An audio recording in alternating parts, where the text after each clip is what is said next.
ఇప్పుడే అసలు కూలీ సినిమాకి వెళ్దాం అనుకున్నా, కూలీ హౌస్ఫుల్. వార్ 2కి వెళ్ళాను. వార్ 2 వేరే లెవెల్ ఉంది. రితిక్ రోషన్ గారి యాక్టింగ్ వేరే లెవెల్ ఉంది గురు.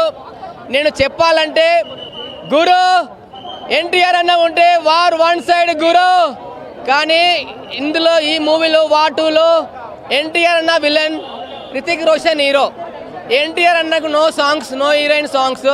రితిక్ రోషన్ గారికి సాంగ్స్ ఉన్నాయి. సినిమా మాత్రం వేరే లెవెల్ ఉంది. ఆ సినిమా చూస్తే ఒకప్పుడు క్రిష్ ఎలా ఉంది, ఇప్పుడు ఆ క్రిష్ చూసాము. ఆ కళ్ళు, ఆ ఫైట్లు, అబ్బా లొకేషన్స్, అబ్బా వేరే అబ్బా సినిమా.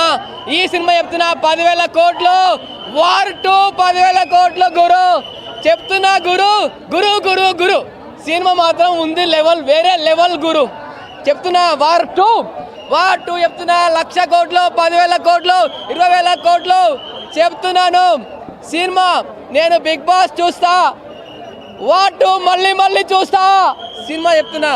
అసలు వార్ 2లో అసలు చెప్తున్నాను, వార్ 2లో ఫైట్స్ కానీ, ఆ ఎఫెక్ట్స్ కానీ, ఇండియా గురించి అండ్ ఫస్ట్ గురించి. ఇందులో ఎన్టీఆర్ గారు విలన్ నెగిటివ్ క్యారెక్టర్ ఇచ్చారు. లాస్ట్లో ఇండియా ఫస్ట్ అండ్ ఒక ఇండియా గురించి ఉంది, ఇండియన్ షోల్డర్స్ గురించి ఉంది.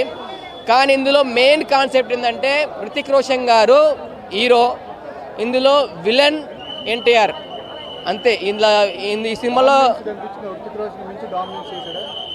రితిక్ రోషన్ మించి డామినేషన్ చేయలేకపోయాడు. అంటే అతని బాడీకి అతని పక్కన నిలిచి ఉంటే అసలు 50% కనిపిస్తున్నారు. ఆయన బాడీ ఏంది, ఆ పర్సనాలిటీ ఏంది, ఆ రితిక్ రోషన్ ఫైట్లో చూస్తుంటే ఎంటికలు తెలిపోతున్నాయి. అసలు అలా ఉంది ఫైట్.